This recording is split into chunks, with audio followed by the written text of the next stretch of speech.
नमस्कार दोस्तों, कैसे हैं आप सभी। उम्मीद करता हूं आप सभी स्वस्थ मस्त और ज़बरदस्त होंगे। सभी की तैयारी बहुत बढ़िया चल रही होगी। जैसा कि आप सभी जानते हैं, मैंने आपसे वादा किया था कि मैं PYQ 2023 का एनालिसिस करवाऊंगा। ये बताऊंगा कि करंट अफेयर में सवाल कहां से आते हैं और हमें कितना पढ़ना है। क्या सारे फैक्ट याद करने हैं या कुछ ही फैक्ट याद करके भी हमारा एग्जाम निकल सकता है। तो देखते हैं कितने सवाल आपके करंट अफेयर में 2023 में बने हैं और सवालों का नेचर कैसा है और साथ में हमें किस दायरे में रह के पढ़ाई करनी है। तो देखिए, आप देख सकते हैं यूपी पीसीएस 2024 का एग्जाम 27 अक्टूबर को है और 22 दिसंबर को है। ऐसे में करंट अफेयर से PYQ 2023 ये हम एनालिसिस करने वाले हैं और करंट अफेयर से पूछे गए सवाल देखने वाले हैं। तो चलिए देखते हैं। जैसा कि ये आपका पेपर है, 2023 का पेपर है।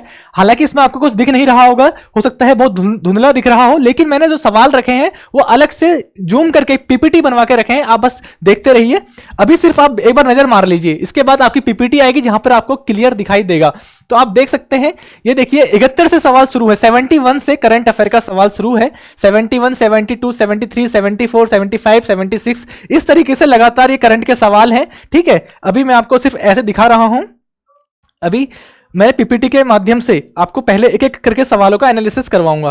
तो आप देख सकते हैं इतने सारे सवाल, 150 तक भैया लगातार सवाल बने हैं। तो कितने बने हैं? कम से कम 36 से 40, 36 से 42 के बीच के ये आंकड़े हैं। कोई कहता है कि भैया ये जीके का सवाल है, पर कोई कहता है करंट का। तो आप सवाल पढ़िए और बताइएगा कि ये करंट का है कि नहीं, और साथ में ये भी देखिए कि सवालों का नेचर कैसा है। मिनिमम सवाल 40, 150 में से 40 सवाल मिनिमम आप करंट अफेयर के देख सकते हैं। तो देखिए, पहला सवाल क्या है। फरवरी 2023 तक उत्तर प्रदेश फरवरी 2023 तक उत्तर प्रदेश में अमृत भारत स्टेशन योजना के तहत आधुनिकीकरण के लिए कितने रेलवे स्टेशनों की पहचान की गई है। यह भैया यूपी पीसीएस का 71वां सवाल। कौन सा 71वें में? आप देखेंगे जो एग्जाम में पेपर आया था उसमें 71वां सवाल है, जिसमें यह बताया गया है, सिंपल संख्या पूछ ली गई है कि रेलवे स्टेशनों की पहचान की गई है किसमें? अमृत भारत स्टेशन योजना के लिए, जिनका आधुनिकीकरण करना है। तो ऐसे कितने स्टेशन की पहचान की गई है फरवरी 2023 उत्तर प्रदेश में? ठीक है, यह योजना आई थी। तो ऐसे में आप देखिए 57, 82, 123, 149 सीधे फैक्चुअल डेटा है। अगर आपने यह टॉपिक पढ़ रखा है, आपने अगर इसकी समझ है आपकी, आपने सुन रखी है कि भैया ये योजना है, इस योजना में ऐसा ऐसा हो रहा है, तो आप आराम से बता देंगे कि इसका उत्तर क्या होगा। तो आप सवालों का नेचर देखिए। मैं यहां पर आपको इनको सॉल्व करवाने का कोई मतलब नहीं बनता, क्योंकि ये सवाल दोबारा रिपीट नहीं होंगे। मैं सिर्फ आपको यह बताना चाह रहा हूं कि सवालों का नेचर कैसा आता है। सीधे सवाल बनते हैं। अगला सवाल देख लीजिए। दिसंबर 2022 में सुदर्शन प्रहार सैन्य अभ्यास, मैंने बताया था अभ्यास से सवाल हमेशा बनते हैं। तो आप देख सकते हैं कि भैया अभ्यास हो गया है ना, किसी तरह की कोई मिशन है, मिशन, अभ्यास, इनसे सवाल हमेशा बनते हैं। तो कहां किया गया है? सीधे पूछ लिया गया है दिसंबर 2022 में सुदर्शन प्रहार सैन्य अभ्यास कहां किया गया। 4 ऑप्शन है, गुजरात, राजस्थान, उत्तर प्रदेश, मध्य प्रदेश। इतना सीधा सवाल है। और आपको पता है सुबह 7 से 8 करंट में हम सीधे उन महत्वपूर्ण फैक्ट को याद रखते हैं और क्लास में ही याद हो जाते हैं, है ना, ऐसे टॉपिक हम पढ़ते हैं। तो दिसंबर 2022 में फिर से जारी सामाजिक प्रगति सूचकांक, आपको पता है ऐसी कोई भी रिपोर्ट आती है जो सूचकांक बताती है ना, कोई किसी भी प्रकार की रिपोर्ट प्रकाशित होती है तो वहां से सवाल बनते हैं। कौन सी संस्था प्रकाशित करती है, ये बनते हैं। रैंकिंग क्या है, यहां से सवाल बनते हैं, है ना। तो इन सारे चीजों पर देखिए, इस पर क्या लिखा हुआ है, टियर 1 में निम्नलिखित में से कौन सी अति उच्च सामाजिक प्रगति में शीर्ष 3 स्थान है। तो भैया राज्य कौन कौन से हैं रैंकिंग वाइज, तो मैं आपको बताता हूं। अलग अलग रैंकिंग आती है, कभी वायु प्रदूषण पे आ गई, तो कभी ऐसा सिटी शहर पे आ गई है कि किन किन को, जैसे ग्रामीण पे आ गई है जो योजना चल रही है प्रधानमंत्री वाली सूर्य योजना, उसमें भी भैया सोलर मॉडल विलेज है। तो इस बार वहां से सवाल बनने की पूरी संभावना है। आप देखिए निसार उपग्रह निम्नलिखित में से किस संगठनों द्वारा संयुक्त रूप से विकसित किया गया है। मैं बताता रहता हूं समय समय पे कि भैया ये नया उपग्रह निर्मित किया गया है, इसको लॉन्च किया गया, ये तारीख है, इसकी ये क्वालिटी है ना, और ये यहां पर प्रक्षेपित किया जाएगा, और इन संगठन DRDO द्वारा बनाया गया है या इसरो द्वारा, वगैरह वगैरह मैं आपको बताता हूं। ये देखिए, केंद्रीय बजट 2023-24 के अनुसार अंतरराष्ट्रीय अवसरों के लिए युवाओं को कौशल प्रदान करने के लिए विभिन्न राज्यों में कितने कौशल भारत अंतरराष्ट्रीय केंद्र स्थापित किए जाएंगे। सवाल देखिए, सीधा सवाल है, 4 ऑप्शन है, कोई कंफ्यूज होने की बात ही नहीं है। अगर आपने पढ़ रखा है तो आपको इसका उत्तर आएगा। अगर आपने टॉपिक सिर्फ सुन भी रखा है ना, आप इसका उत्तर निकाल दोगे। कोई मुश्किल नहीं है, कोई रटने वाली, कोई कंफ्यूज होने वाली चीज है ही नहीं। सिर्फ आपको खबर पढ़नी है कि अच्छा ऐसा कुछ हो रहा है। साहित्य अकादमी पुरस्कार जब भी आते हैं मैंने बताए हैं। इस बार विज्ञान पुरस्कार है ना, सबसे पहली बार मतलब शुरू हो रहा है, तो वो है बाल पुरस्कार जो दिया जाता है बच्चों को। तो वो सब मैंने आपको बता दिया है करंट में, और सवाल वहीं से बनेंगे। अब जिम्मेवारी आपकी है कि आप उन सवालों को सॉल्व करते हैं, पढ़ते हैं, रिवीजन करते हैं, याद रखते हैं कि नहीं रखते। मेरा काम तो आपको बताना, आपको याद करवाना, वो सब मैं करवा रहा हूं, है ना। अभ्यास भी मैंने आपको कराया है। अब सवाल इस नेचर के बनेंगे तो आपको गलती होने की संभावना ही नहीं है। तो साहित्य अकादमी पुरस्कार 2022 प्राप्त करने वाले प्रसिद्ध उपन्यास all the lives we never lived के लेखक कौन है? तो भाई 4 ऑप्शन है, सीधे सीधे लेखक पूछ लिया गया है ना। सुबह आप 7 से 8 जो बच्चे क्लास लेते हैं उनको अच्छे से पता है कि हम भैया इन्हीं चीजों पे फोकस करते हैं। फरवरी 2023 में भारत के सबसे बड़े हेलीकॉप्टर निर्माण संयंत्र का उद्घाटन निम्नलिखित में से किस स्थान पर हुआ है? जब मैं बताता हूं कि भैया आपको क्या करना है, कुछ भी चीज पहली बार हो रही हो, पहली बार कुछ भी हो रहा है ना, कोई योजना अगर लागू हो रही है, किसी चीज का निर्माण हो रहा है, चाहे सड़क हो, चाहे रेलवे हो, चाहे हेलीकॉप्टर हो, तो कम से कम उन चीजों के बारे में आपको पता होना चाहिए। तो ये 4 ऑप्शन है, सीधे सीधे राज्य पूछ लिया भैया किस स्थान पर इसका उद्घाटन हो रहा है। अब आप सोचिए, सुबह क्लास लेते हैं, मैं एक टॉपिक पे कम से कम 4 से 5, 7, 8 मिनट तक चर्चा करता हूं। अब 8 मिनट आप लगातार एक टॉपिक पढ़ रहे हैं, तो आपको क्या इतनी सी बात याद नहीं होगी कि अच्छा हेलीकॉप्टर उद्घाटन हुआ था भैया, ये तो यहां पर ही हुआ था। ये तो बहुत बेसिक फैक्ट है। आप देखिए, सुबह की क्लास में जब अभ्यास कराता हूं, उस अभ्यास में मैं कथन और कारण, उस अभ्यास में मैं 3 कथन देता हूं, उसके बाद यूपीएससी पैटर्न पे करवाता हूं, ताकि आपको लिए जब आप एग्जाम में बैठे ना तो आपको बहुत सीधा लगे। 10 सेकंड के अंदर सवाल पढ़ते ही 4 ऑप्शन क्लियर, कोई टाइम नहीं लग रहा इसमें, ठीक है। तो सारी प्रैक्टिस हमारी सुबह की क्लास में हो जाती है। गोल्डन ग्लोब पुरस्कार विजेता गीत नाटू नाटू के रचनाकार। अब आप देखिए, जब ये चर्चा में होगा तो आपको पता नहीं होगा, है सीधे सीधे बताइए। भारतीय जैविक डेटा केंद्र किस राज्य में स्थापित किया जा रहा है? करंट का है कि किस राज्य में स्थापित किया जा रहा है? हरियाणा, पंजाब, उत्तर प्रदेश, गुजरात। अगर आपको सुबह की क्लास आप लेंगे तो इस तरह के सवाल आपको मिल जाएंगे। तो आप देख सकते हैं G20 प्रतीक चिन्ह, आपको पता है जब भी मैं संगठन करवाता हूं तो उनका जो लोगो है उस पर बात करता हूं। तो यहां देख लीजिए, इसमें सीधे देखो ये होता है, इस पैटर्न पे मैं सवाल आपको सॉल्व करवाता हूं। पर पीसीएस में ऐसे सवाल 3 से 4, 5 से 6 ही मिलेंगे, इससे ऊपर नहीं मिलेंगे। वहां सीधे सीधे सवाल मिलेंगे। अब ऐसे सवाल भी अगर आ रहे हैं, और मैं तो ये तो 2 ही कथन है, मैं तो आपको 4-4 कथन, 3-3 कथन से करवाता हूं। तो सोचिए, आप जब डिफिकल्ट की प्रैक्टिस कर रहे हैं तो इतने आसान चीजें आपको प्रैक्टिस में हो जाएंगी, आप वहां पर ठीक करके आएंगी। तो प्रत्येक चिन्ह में 7 पंखुड़ियों वाला कमल है। प्रत्येक चिन्ह की 7 पंखुड़ियां 7 महाद्वीपों का प्रतिनिधित्व करती हैं। इतना सिंपल है कि अगर आपने G20 का प्रत्येक चिन्ह समझ रखा है तो आप कर लेंगे। मैं अभी आपको किसी भी सवाल का जवाब देने वाला नहीं हूं, आप सुबह की क्लास लीजिए, वहां पर प्रैक्टिस की जाती है। मैं आपको सिर्फ इतना बता रहा हूं कि नेचर, सवाल का नेचर क्या है, इस तरह का बनता है, सीधे सवाल बनते हैं। निम्नलिखित में से किस स्कॉर्पियन श्रेणी की पनडुब्बी को जनवरी 2023 में भारतीय नौसेना में शामिल किया गया? इस बार भी आईएनएस तबर है ना, मैंने बताया था मालपे और मुल्की शामिल किए गए 4वें और 5वें जहाज। तो इस तरीके से जो सवाल इस बार किए जा रहे हैं, नेचर आप देख लीजिए। अब इस बार का करंट देख लीजिए, वही सवाल बनेंगे। आपको यहां पर सिर्फ सवालों का नेचर देखना है कि सवाल कहां से आ रहे हैं। अब देखिए, नौसैनिक जहाज है तो जहाज पे हमेशा सवाल बनते हैं, है ना। किस तरह का अगर अभ्यास हुआ है नौसैनिक, तो वहां पर सवाल बन जाएंगे। किस तरह की श्रेणी का निर्माण हुआ है नौसैनिक श्रेणी में, किस तरह का विमान पोत या इसे युद्ध पोत भी कह सकते हैं, अगर वह शामिल किया जा रहा है, तो आपको ये सब चीजें ध्यान रखनी है, बताया जाता है। दिसंबर 2022 में न्यूजीलैंड ने अगली पीढ़ी के लिए धूम्रपान पर प्रतिबंध लगाने वाला विश्व का पहला, अब जब भी पहला आता है आपको पता है सुबह की क्लास में मैं पहला कुछ नहीं छोड़ता, कहीं से भी अगर पहला कुछ भी हुआ है तो भैया वो इंपॉर्टेंट हो जाता है, करंट के लिहाज से आपके एग्जाम में पूछ लेंगे। अब न्यूजीलैंड में कुछ विश्व का पहला कानून पारित किया, तो न्यूजीलैंड का लक्ष्य तक धूम्रपान मुक्त होना है। अब ये देखिए सिंपल सा है। इस बार पहला जानते हो क्या हो रहा है? फ्रांस में कुछ पहला हो रहा है, आप बताइएगा फ्रांस में क्या हुआ? फ्रांस ने एक कानून पास किया पहला, तो वो कानून क्या है, तो उसको लेकर भी आप देख सकते हैं। तो सवाल इस बार बन जाएगा, सुबह की क्लास में सब चर्चा कर चुका हूं। जनवरी 2023 में किस एयरलाइन का विमान नेपाल में दुर्घटनाग्रस्त हुआ था? भाई देखो, करंट का सीधा सीधा सवाल है। आप अगर नॉर्मल चटपटी खबरों को भी सुनते हैं ना, तो ऐसी खबर तो आप अखबार में पढ़ते ही होंगी भैया। एक विमान, उसकी वीडियो भी वायरल हुई थी, तो आपको पता है कौन सा विमान है, इतना चर्चा में था। तो सीधा सवाल है, करंट के तो कोई बड़ी ऐसी कोई खबर ही नहीं है कि जो आप कंफ्यूज हो जाएं। अब देखिए, इतने टाइम बाद फिर से कथन वाला सवाल आया 86 नंबर पे कि पोप बेनेडिक्ट 16वें, जिनका हाल ही में निधन हुआ, के संदर्भ में निम्नलिखित कथनों पर से कौन सा सही है? निधन होता है या जयंती मनाई जाती है, कोई दिवस मनाया जाता है, तो भी हमें उन टॉपिक्स को कवर करता हूं। तो आप देखिए, वह जर्मनी के मूल निवासी थे, सिंपल। अगर आपको पता है तो पता चल जाएगा कि कहां के रहने वाले थे। जब पढ़ोगे किसी के बारे में, किसी का निधन हुआ है, इतना तो जानोगे ही। वह 600 वर्षों में इस्तीफा देने वाले पहले पोप थे। अब ऐसी कोई घटना किसी के बारे में है और अगर किसी के बारे में पढ़ोगे तो उसकी खास बात तो पढ़ोगे, और ये बात तो हमेशा आप करंट में जानोगे ही कि भैया उनके बारे में पढ़ रहे हो, तो ऐसा कुछ अगर उन्होंने किया होगा तो पता चली जाएगा। सिर्फ आपको सुबह की क्लास लेनी है, खबरें समझनी है और कॉन्फिडेंस बढ़ाना है कि हाँ हम कर लेंगे। करंट से कहीं भी सवाल इतने पेचीदा नहीं आते कि आप सॉल्व ना कर पाओ, और इतने भी आसान नहीं आते कि आप सोचोगे मैं बिना पढ़े भी कर लूंगा। करंट आपको एक बार देखना ही पड़ेगा, अपनी आंखों के सामने से स्कैन करना पड़ेगा, तभी आप पेपर में सॉल्व कर पाओगे। एससीओ फिल्म महोत्सव 2023 के संदर्भ में निम्नलिखित कथनों में से कौन सा सही है? भाई एससीओ संगठन है, फिल्म महोत्सव के बारे में अब सिंपल सा सवाल पूछ रहा है। इस बार भी अंतरराष्ट्रीय फिल्म महोत्सव इंडिया में गोवा में मनाया जा रहा है, तो आप देख सकते हैं कि सवाल बनेंगे ही बनेंगे। जब इस बार बने हैं, बस जगह चेंज हो गई है, संस्था चेंज हो गई है, इस बार भी होने वाले हैं, तो आपको पता होना चाहिए क्या है। निम्नलिखित में से किसे जनवरी 2023 में न्यूजीलैंड के प्रधानमंत्री के रूप में, जब भी ऐसा कुछ होता है, थाईलैंड, सिंगापुर, अगर ऐसा हो रहा है इस बार भी, तो आपको पता है कि अगली बार जापान के चेंज हो जाएंगे, है ना, अगली बार अमेरिका के चेंज हो जाएंगे, तो सवाल बनेगा।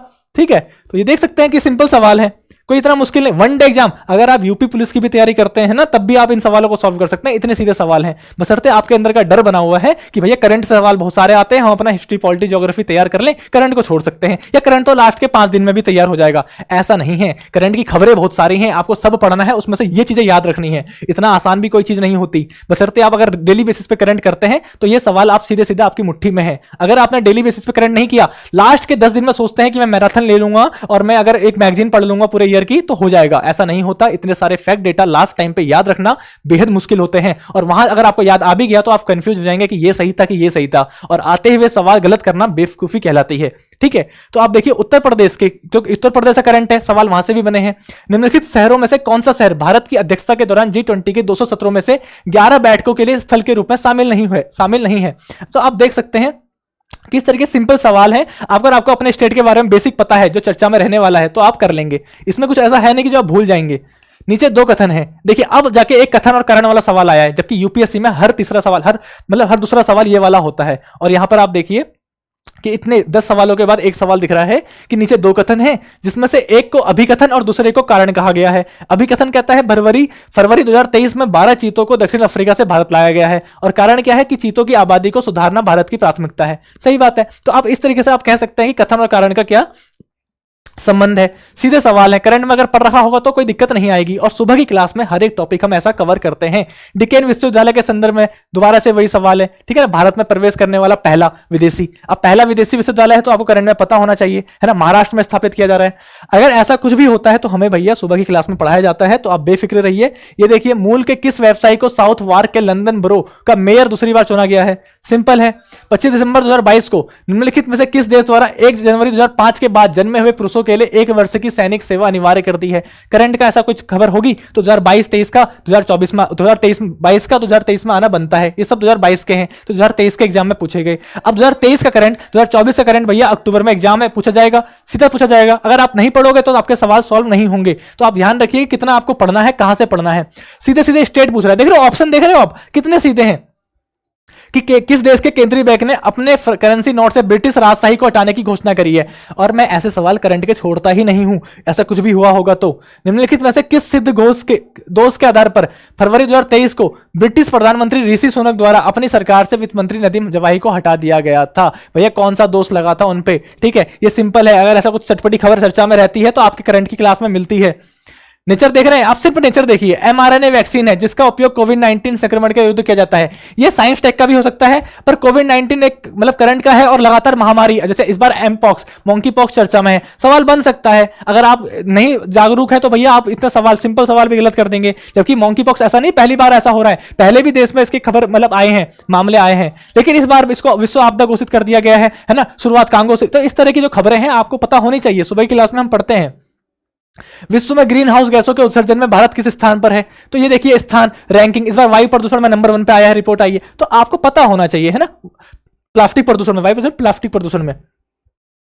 केंद्रीय बजट 2023-24 में कुल परिव्यय में निम्नलिखित में से कौन सा कथन सही नहीं है? भाई देख लो, इकोनॉमिक केंद्रीय बजट में एक वीडियो स्पेशल केंद्रीय बजट पे लाने वाला हूं। आर्थिक सर्वेक्षण केंद्रीय बजट पे एक वीडियो स्पेशल आएगी एग्जाम से पहले, उसको देख लीजिएगा। केंद्रीय बजट और आर्थिक सर्वेक्षण, जिसमें से 7 से 8 सवाल, 6 सवाल तो 6-7 सवाल तो इस बार भी बने हैं 2023 में, तो आपको 2024 के एग्जाम में भी मिलेंगे। तो 7-8 सवाल अगर वहां से आ रहे हैं तो 1 घंटे की वीडियो, 2 घंटे की वीडियो मैं केंद्रीय बजट पे अच्छे से विस्तार से लाऊंगा, उसको देख लीजिएगा, उसमें प्रैक्टिस भी करवाऊंगा। तो कम से कम जो ऐसे सवाल जो पता है कि हाँ इस टॉपिक से बनेंगे ही बनेंगे, उसको मत छोड़ना गलती से भी, ठीक है।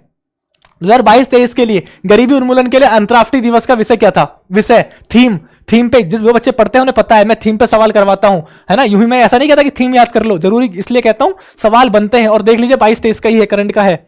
मानव विकास रिपोर्ट, देखो रिपोर्ट पे सवाल बनते हैं 2021-22 के संदर्भ में, कौन सा कथन सत्य है? इसमें रैंकिंग बोल देगा शुरू पहले में, और दूसरे में भैया वही है कि कितने कौन सी गिरी है कौन सी उठी है। तो इस तरीके से मैं एनालिसिस करवाता हूं सुबह की क्लास में, भैया कौन बढ़ रहा है। और मैं ये भी बताता हूं, फैक्ट ज्यादा याद नहीं रखने, बस ये याद रखना है कि पिछले 5 सालों में भारत ने क्या लगातार वृद्धि करी है या गिरावट आई है। तो ये भी याद कर लोगे ना तो भी सवाल इस तरीके के बनते हैं। ये देखिए 2020 में 130 से 2022 में 132 तक गिर गई है, तो ये भारत की श्रेणी। तो इतना मैं बताता हूं कि गिरावट आई है या ऊपर उछाल आया है, तो ये आपको देखने हैं। पीएम गति शक्ति योजना इस बार भी करंट में चर्चा में है, तो मैंने बताया था कि भाई मीटिंग हुई थी, है ना, अवसंरचना को लेके है। तो बेसिक चीजें हैं कि कब शुरुआत की गई और इतने जनसंचार माध्यमों, जल मार्गों और लॉजिस्टिक के संबंधित परियोजनाओं में पीएम गति शक्ति ढांचे के साथ जोड़ा जाएगा। सही बात है। तो इस तरीके के सवाल आपको देखने हैं। संघीय बजट 2023-24 में योजनाओं के अनुसार आवंटन के संदर्भ में निम्न कथनों में से कौन सा कथन सही है। सिंपल सी बजट का मामला है, मैंने बता दिया है, एक वीडियो क्लास पेपर से पहले मैं ले आऊंगा। देखिए बजट से कितने सारे सवाल आए हैं और सीधे सवाल हैं, बहुत मुश्किल नहीं है। अगर आपने इकोनॉमी अच्छे से समझी है और सिर्फ आप करंट का देख लेंगे तो भी आप सॉल्व कर देंगे। और इकोनॉमी अगर नहीं भी पढ़ी तो भी करंट पे अच्छे से फोकस करके 1 2 बार 2 बार 3 बार वीडियो देख के 8 सवाल आपकी मुट्ठी में है, आपकी झोली में है, उनको जाने मत देना। ठीक है। आर्थिक सर्वेक्षण 2023 में कौन से कथन सही नहीं है, सिंपल 4 कथन देखने हैं आपको, है ना। इसका पूरा एनालिसिस मैं करवाऊंगा, कोई दिक्कत नहीं है। योजना से सवाल आ गए, देख लो भाई, है ना। हालांकि ये करंट का नहीं है, लेकिन मैं बता रहा हूं योजना हम जब पढ़ते हैं, ये इनमें से कोई भी योजना करंट में चर्चा में रही होगी, इसलिए पुराना पूछ लिया गया है। तो याद रखिए, कोई भी योजना से सवाल आता है तो करंट में वो जरूर चर्चा में रहती है, तब उसका बैकग्राउंड, उसका स्टैटिक पोर्शन पूछा जाता है। तो करंट का इतना महत्व है, करंट को हल्के में नहीं ले सकते। योजना में उत्तर प्रदेश से संबंधित है, कौन सी योजना, तो उत्तर प्रदेश की कौन सी योजना है मैं आपको बताता है। उत्तर प्रदेश, झारखंड, हिमाचल प्रदेश, है ना, महाराष्ट्र, इन सब स्टेट की योजनाएं मैं आपको बताता रहता हूं, जहां जहां वो चर्चा में रहती हैं या नई योजना लागू होती है। तो इस तरीके से आप देख सकते हैं कि हमारी तैयारी सही दिशा में चल रही है या नहीं चल रही सुबह की क्लास लेके। तो ये देख सकते हैं कि केंद्र सरकार का कार्यक्रम नहीं है, यह उत्तर प्रदेश सरकार की योजना है। तो आप देख लीजिए कौन सा है भाई, है ना। विश्व वेटलैंड दिवस, ऐसे दिवस आपको पता है मैं कोई भी दिवस नहीं छोड़ता। अगर कोई दिवस होता है तो मैं मैक्स टू मैक्स कोशिश करता हूं उस दिवस के बारे में अच्छे से आपको चर्चा कर दूं। चाहे आप 14 सितंबर को देख लीजिए कौन सा दिवस मनाया जाता है, तो आपको पता है। ठीक है। विश्व सामाजिक संरक्षण रिपोर्ट का प्रकाशित की जाती है, भाई किसके द्वारा प्रकाशित की जाती है, मैंने ये सब मैंने आपको बता रखे हैं, संगठन मैंने पढ़ा रखे हैं, और उन संगठन के माध्यम से जो रिपोर्ट प्रकाशित की जाती है वो भी मैं बताता हूं। और समय समय पर जो रिपोर्ट प्रकाशित होती है उसकी सूचकांक क्या है, रैंकिंग क्या है, भारत का कितना स्थान है, उस सारी चीजों पर मैं खबर चर्चा करता हूं। मध्याह्न भोजन योजना मैंने चर्चा में करी है, ठीक है, कि पीएम पोषण योजना में किस वर्ष पुनर्निर्मित किया गया, इसको मैंने क्लास में पढ़ाया है। ठीक है। इस बार पोषण योजना के माध्यम से पोषण 2.0 चालू किया गया था, तो उसके बारे में मैंने क्लास में बताया था, और पीछे का पार्ट भी करवाया था कि कौन कौन सी योजनाएं भारत में लागू की जा रही है पोषण से संबंधित, तो इसकी चर्चा की थी। तो आपको पता होना चाहिए कि आपकी तैयारी एकदम सही दिशा में हो रही है। 150वां आखिरी सवाल देखिए, निम्नलिखित में से कौन सा एक केंद्रीय बजट विभाग 2023-24 में अनुमानित आवंटित राशि सही सुनियमित है। बजट के बारे में आपको पता है, मैं मंत्रालय और बजट जरूर बताता हूं कि भैया इस योजना के लिए इतना बजट तय है, तो आपको पता होना चाहिए कितना बजट। जो बहुत महत्वपूर्ण योजना है, जैसे मत्स्य योजना इस बार बहुत महत्वपूर्ण है ना। इस बार अभी जो हाल ही में हमने चर्चा करी है, ऐसी कई योजनाएं हैं जो बजट आपको अच्छे से पता होना चाहिए कि इस मिशन के लिए भैया ये बजट रखा गया है। ठीक है।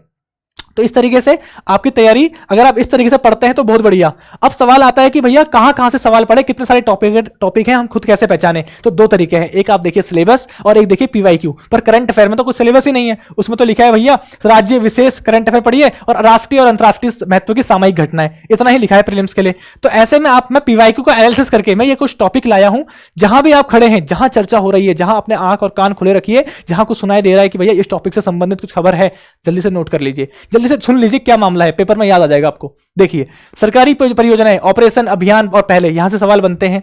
सम्मेलन, बैठक, कार्यक्रम, स्थापना, उद्घाटन, ऐसा कुछ भी हुआ है, कोई सम्मेलन हो रहा है, कहीं बैठक हुई है, कहीं कार्यक्रम हुआ है, कुछ स्थापना हुई है, कुछ उद्घाटन हुआ है, सवाल बनते हैं। पुरस्कार एवं सम्मान से हमेशा सवाल बनते हैं, तो वो आपको नहीं छोड़ने। यूनेस्को की सूची में शामिल स्थल एवं वस्तु, ऐसा कुछ भी अगर शामिल हुआ है विश्व विरासत स्थल या विश्व विरासत सूची में, तो आप याद कर लीजिए। पहला हवाई अड्डा, रेल, सड़क मार्ग, वायुयान इत्यादि, यहां से सवाल बना है, तो मतलब अगर कुछ हुआ है तो आप याद कर रही है। संवैधानिक महत्वपूर्ण पद पर नियुक्तियां अगर हुई हैं, जैसे अभी क्या हुई है आपको बताया, एडिशनल सॉलिसिटर जनरल की नियुक्ति हुई है 6 सुप्रीम कोर्ट में, तो आप देख लीजिए। वायरस, जीवाणु, जीव, पक्षी, पशु, कीट इत्यादि की खोज, अगर ऐसी कुछ खोज होती है, जैसे अदरक की 3 नई प्रजाति मिली है, तो मैंने बता दिया है। राष्ट्रीय उद्यान, आर्द्रभूमि अभ्यारण्य, नदी, नहर इत्यादि, इनके किसी कोई भी खबर चर्चा में है किसी भी नदी नहर को लेके, तो आप याद रखिए। महत्वपूर्ण सूचकांक, रिपोर्ट, सूची, संस्था इत्यादि, कौन संस्था कौन सी रिपोर्ट निकालती है, कब निकालती है, कि भारत की क्या रैंकिंग है, इस तरीके से आपको पता होना चाहिए। यहां से सवाल बनते रहते हैं। महत्वपूर्ण नीतियां, विधेयक, अधिनियम, समझौते, समिति, आयोग, घोषणा, प्रतिबंध इत्यादि, ऐसा कुछ भी अगर चर्चा में सुन रहे हैं पॉलिटिक्स से रिलेटेड, संविधान से संबंधित, कानून से संबंधित, तो भैया याद रखिए। त्योहार, उत्सव, खेल, फिल्म, नाटक, पुस्तक, पत्रिका, संगीत, ये सब में से कोई भी जो बहुत ज्यादा चर्चा में है, देखिए इसके एक या दो सवाल बनेंगे, लेकिन चर्चा में बहुत ज्यादा है तो याद रखिए। जैसे इस बार नुआखाई जो उत्सव है उड़ीसा का, वो चर्चा में है। महत्वपूर्ण दिवस याद रखिए, सभी महत्वपूर्ण मंत्रालय और मंत्री, इसके ऊपर मैं अलग से एक वीडियो लेके आने वाला हूं। दिवस के ऊपर अलग से एक वीडियो लेके आने वाला हूं। डिजिटल रूप में कोई नया पोर्टल, एप्स, नई तकनीक मैं बताता रहता हूं कि भैया नए नए पोर्टल इस्तेमाल हो रहे हैं, नई तकनीक, कोई पद्धति दवाइयों में अगर हो रही है, तो जैसे बीपी ALM पद्धति है टीबी से संबंधित, तो मैंने बताया था। नाम या कोई प्रक्रिया में बदलाव, नई खोज, सेवा, शोध, परीक्षण, ऐसा कुछ हो रहा है। भारत का स्थान विभिन्न घटनाक्रमों में, कि भैया जैसे अभी पैरा ओलंपिक खेल हुए तो उसमें भारत का स्थान क्या है ना। GI टैग, निर्यात और आयात, लक्ष्य और उद्देश्य, चर्चित व्यक्ति और स्थल, ये वो महत्वपूर्ण टॉपिक है जहां से सवाल बनते हैं। अगर आप कहीं पर भी हैं, ये अगर खबर आपको अखबार पढ़ रहे हैं, कोई मैगजीन पढ़ रहे हैं, तो इस पे हेडलाइन, इस पे रुक जाइए, इसको नोट कर लीजिए। ये आपके एग्जाम में पूछने की प्रबल संभावना है। जो सवाल सीधे सीधे बनेंगे, कोई महत्वपूर्ण ज्यादा कुछ डिफिकल्ट आपके बनेंगे नहीं, सीधे सीधे सवाल है। देखिए, मध्याह्न भोजन योजना को PM पोषण योजना में किस वर्ष पुनर्निर्मित किया गया? सिंपल है भाई, सिंपल। जब पढ़ रखा होगा ना करंट में तो कोई दिक्कत नहीं आएगी, इतना सीधा सवाल है। तो आपसे मैं इतना ही कहना चाहता हूं, सुबह जो 7 से 8 क्लास होती है करंट अफेयर की, उसमें मैं यही टॉपिक रखता हूं। मुझे पता है कहां से सवाल बनेंगे और कितना पढ़ना है। बहुत विस्तार से नहीं पढ़ना, सिर्फ आपको कहां खोली जा रही है, कब शुरुआत की गई, कब पुनर्निर्माण हुआ, कितना बजट रखा गया है ना, किसके लिए है, किस किन राज्यों के लिए है, किस राज्य की योजना है, यही सवाल बनते हैं, यहीं से सवाल आएंगे। आपने इतना सिर्फ सुन भी लिया होगा तो आप सॉल्व 4 ऑप्शन देखोगे तो आपको याद आ जाएगा। मैं हमेशा कहता हूं ज्यादा नहीं पढ़ना, जितना पढ़ना है उसको रिवाइज करना है, और रिवाइज ऐसे करना है कि भैया पेपर तक याद रहे। ठीक है, पेपर के बाद आप भूल जाते हो कोई मतलब नहीं है, पर पेपर तक आपको वो चीजें याद रहनी चाहिए, कंफ्यूजन नहीं होना चाहिए, आता हुआ सवाल गलत नहीं होना चाहिए। तो करंट अफेयर के मामले में आपको कॉन्फिडेंस बड़ा होगा कि हाँ हमारी तैयारी सही दिशा में चल रही है। पिछले साल के पेपर मैंने दिखा, 2023 का पेपर थे, 40 के आसपास सवाल, कितने आप ये देखिए 35 से 40 के बीच में सवाल आए हैं, जिसमें से इसमें आपका यूपी स्पेशल भी करंट है। अगर मैं इस यूपी स्पेशल बोलूं, यूपी विशेष करंट, ठीक है, इसमें से कितने सवाल हैं यूपी स्पेशल के? तो आप कह सकते हैं 8 से 10 सवाल इसके हैं, और उसके बाद 30 सवाल, 30 से 32 सवाल आपके सीधे सीधे राष्ट्रीय करंट जो आपका होता है, नेशनल और इंटरनेशनल, वहां के सवाल बने हैं।